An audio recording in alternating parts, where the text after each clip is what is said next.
Саламатсыңар, урматтуу жолдоштор. Бүгүн биз силер менен биздин көрсөтүүлөрдүн жаңы рубрикасын баштайбыз. Бул рубрика пайдалуу кеңештер деп аталат. Мен эмне себептен бул темада силер менен сүйлөшөм? Тилекке каршы биздин турмушубузда жагымсыз жагдайлар, жагымсыз окуялар кез менен болуп турат. Эч кимди тилегеге тегиз болуп, эч кандай бардык кырсыктардан сырткары болдум деп айта албайт. Ар кандай кырсык жана кабак менен каштын ортосунда дегендей ар кандай кырдаалдар болуп кетиши мүмкүн. Ошондуктан жамандыктардан, апат кырсыктардан сактануу үчүн ал учурларда кантип аракеттенүү керек? Кандай кыкмаларды колдонуу керек? Мунун баарын алдын ала билип койгон жакшы. Себеби биз айткандай, сактанам дегенди Кудайым өзү сактайт дейт. Мен өзүмдүн турмушумда көптөгөн адамдар менен жолуккан элем. Алар өрттөрдү өчүрүп, жер титирөөлөрдү, селдерде, башка апаттарда, жол кырсыктарында жабыркагандарды сакташып, аларга жардам көрсөтүп беришкен. Алар ошол кездеги өздөрүнүн аракеттери жөнүндө кантип жабыркагандарды сактагандыгы жөнүндө мен аябай кызыгып угат элем. Өзүм үчүн дагы Кудай сактасын, керек болуп калбасын деп аларды кунт коюп угат элем. Ошондон кийин мен бул темага кызыгып, атайын ушу китептерди, окуу китептерин, ушундай статья, макалаларды окуп, ушул өзгөчө кырдаалдар жөнүндөгү түшүнүктөрдүн баарын бир нече жылдан бери топтоп жүргөнмүн. Эми ошол топтогон маалыматы менен силер менен бөлүшөйүн деп чечтим. Албетте бул кеңештер адамдын өмүрүн 100% коопсуз кылат деп айткандан мен алысмын. Себеби ар кандай оор кырдаалга, коркунучка ар бир адам өзү кабыл алат. Жана ал учурда кантип аракеттенет, кандай чечим кабыл алат, бул адамдын өзүнүн эркине жараша болот. Бирок мен башында айткандай, ушул учурларда кантип аракеттенүү керек, кандай ыкманы колдонуу керек, ушул жөнүндө жалпы түшүнүктү алып алса, менимче бул мындай кырсыкка жолуккан адамдардын өмүрүн сактап калганга, ден соолугун оор жаракаттардан тосуп калганга мүмкүнчүлүк алда канча көп болот деп ойлойм. Себеби биздин бул баардык өмүрүбүз, биздин ден соолугубуздун коопсуздугу, өмүрүбүздүн коопсуздугу ушул жалпы коопсуздуктун эрежелерин билгенге, аларды сактаганга байланыштуу болот. Бекеринен бул адамзат ушул өзүнүн кайгылуу тажрыйбасынан ар кандай баарына жалпы милдеттүү болгон эрежелерди иштеп чыкпаса керек. Мунун мисалы катары жолдо жүрүүнүн эрежелерин, кээ бир кооптуу жумуштарды аткарууда коопсуздук эрежелерин, инструкциялар кандай, тескемелерди айтсак болот. Ушулардын баарын колдонсо адам баласы үчүн жашоо кыйла жеңил болот. Албетте ар бир адам өзүнүн жашына, тажрыйбасына жараша коркунучтардын алдын ала билгенге аракеттениш керек. Мүмкүнчүлүк болсо алардан качканга аракеттениш керек, аларга жолукпаганга аракет кылыш керек. А эгерде алар эч кандай майнап бербесе, анда мындай коркунучтардан болгон учурда, коркунучтар болгон учурда тез чапчаң аракет кылганга милдеттүү. Ошондой болгон учурда гана ал өзү тирүү калып, жанында болгон адамдарга дагы жардам бергенге чамасы болот.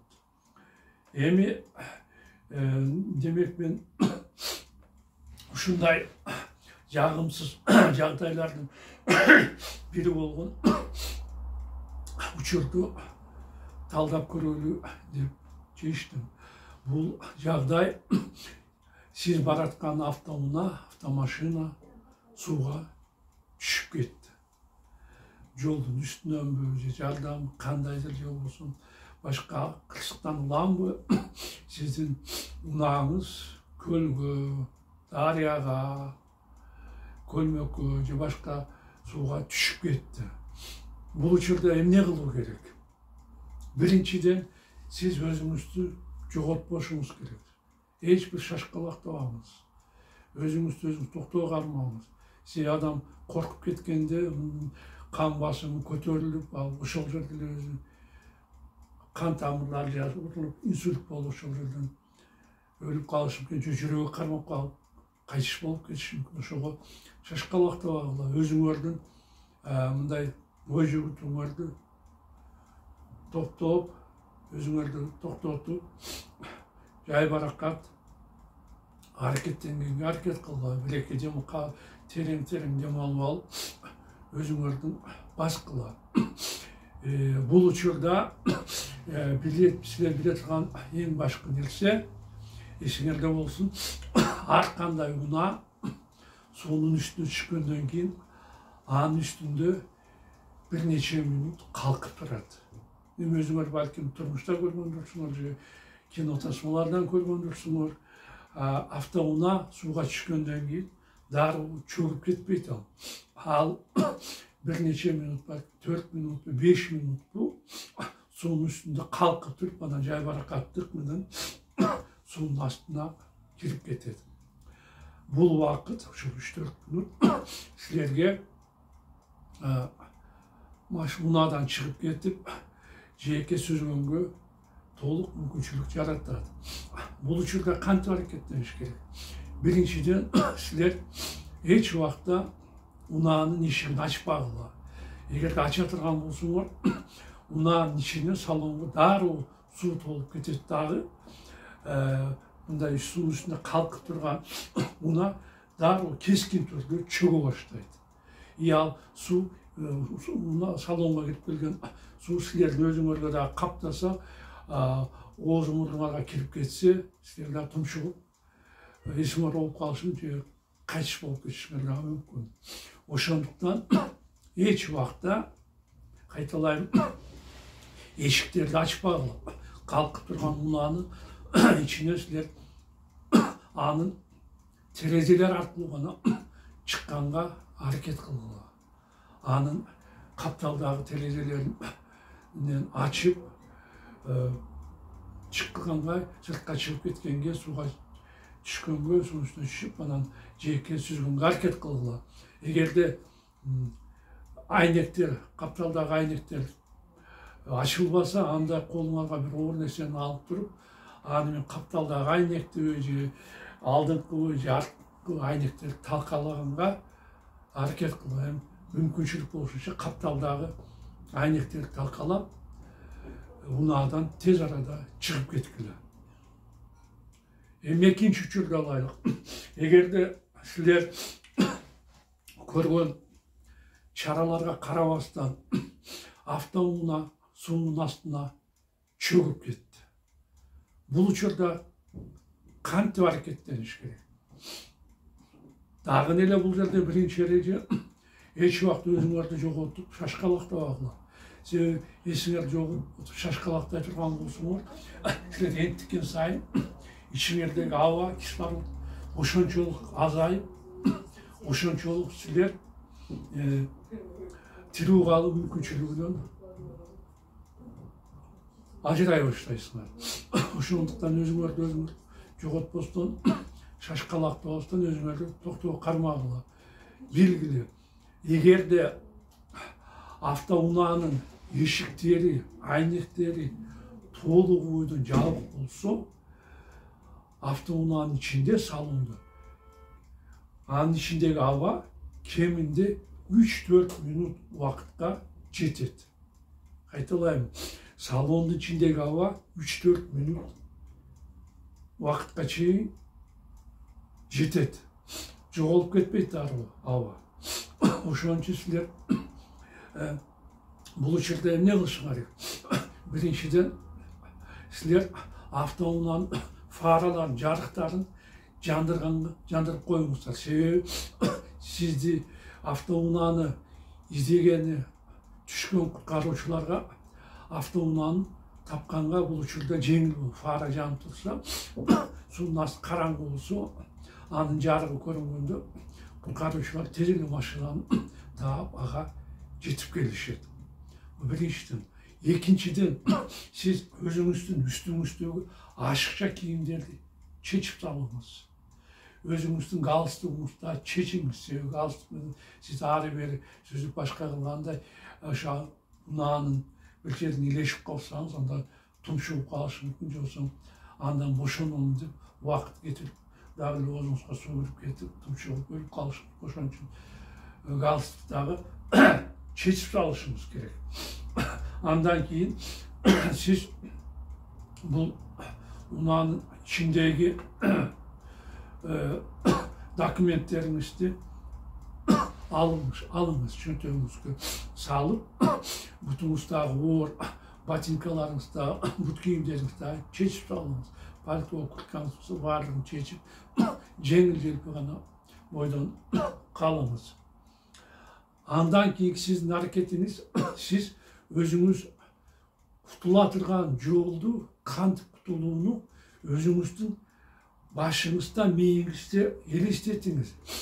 Мен мұндай қылып азыр шығамын, мұндай қылып сүземін, сүзгенден кейін, суың үсті шыққандан кейін, мынандай қылып жиекті ушул тарапқа сүзіп барамын деп тұрып, өзіңіз алдын ала миыңызда өзіңіздің жолыңызды елестетіп алыңыз. Елестетіп алғандан кейін шыққандан сіз әрекеттенгенге алдағанша жеңіл болады. Сіз бұл жерде дағын елі қайрадан терезеден шыққаныңыз оң. Әлбетте есіктен дағы шықса болады, бірақ есікті ашқаныңызда салонның ішіне көбірек су кіріп кетіп, сіз дару әрекеттенгенге мүмкіншілік болуға себебі терезеге қарағанда, есікті ашқанда су көбірек кіріп кетеді. Дағы ескерте тұрған несі, бұл жерде сіз терезені дағы, есікті дағы жарым-жартылай ғана ашыңыз керек. Ошон үчүн тобокелге салуу үчүн сиз биринчи кезекте терезени ачканга аракет кылыңыз. Аны сиз жарым-жартылай ачасыз. Жарым-жартылай ачкандан кийин дароо сыртка чыкканга аракет кылбаңыз. Себеби сырттан кирип жаткан суунун агымы сизге бул учурда тоскоол болуп, бети башыңызга чачырап, оозуңузга, мурдуңузга суу кирип, сиз бул учурда тумшугуп калышыңыз мүмкүн. İçinizdeki kişilerin var, çok bolup geçişi mümkün. Oşunduktan siz terezeni jarım-jartılaygan açыңыз. Açardan bir neçe yol tereyin demalıp alıp, özünüzün içinizge havanı tolturup alınız. Demalıp içinizge havanı tolturup alıp, ondan keyin ana terezeni jarım-jartılay açыңыз. Açkandan keyin salonun içine su жарым-жартылай толгондо, суунун жана адегенди ачканда суу аябай шарылдап катуу келсе, салондун ичине суу жарым-жартылай толгондо, суунун агымы, басымы сейилдей баштап, анча катууак баскан акырын гана салондун ичине кире баштайт. Ошол учурда сиз салондон чыкканга аракетиңизди баштаңыз.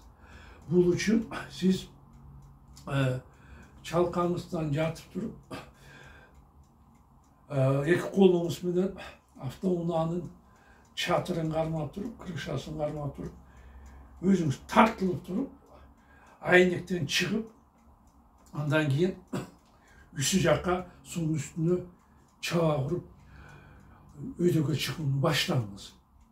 Esinizde olsun. Bu uçurda sizin işinizge algan hava keminde 1,5-2 minut vakitga жетет запас. Ал эми сизден суудан чыгууга бар болгону 30-40 секунд гана убакыт талап кылынат. Себеби куткаруучулардын айтымында адам үчүн коркунучтуу тереңдик 30 метрден ары башталат экен. Бирок бакытка жараша биздеги дарыялар, көлмөлөр, көлдөрдүн көпчүлүгү 30 метрге жетпеген тереңдикке ээ. Ошондуктан силерге ушул 30-40 секундда суунун үстүнө суурулуп чыкканга кеңири жетиштүү болот. Суунун үстүнө чыккандан кийин силер анан башыңарды көтөрүп дем алып алгандан кийин жээкти таап туруп ушул тарапка сүзгөнгө аракет кылгыла. Дагы кайталап айтам, башкысы бул учурларда өзүңөрдү жоготпостон, шашкалабастан токтоолук менен, сабырдуулук менен тез жана чапчаң аракет кылыңар керек. Мына мен силерге айтайын дегеним ушул. Эгерде машина сууга түшүп кетсе эмне кылуу керек жөнүндө. Ал эми мен кийинки биздин көрсөтүүлөрдө автокырсыктардын башка түрлөрү жөнүндө, ал учурда адистер кантип аракеттенүү керек, кантип өзүн өзү сактап алса болот деген кеңештери жөнүндө айтып беремин кенен кесири. Ушуну менен мен көрсөтүүмдү аяктайм. Кайрадан жолугушканча саламатта калыңар.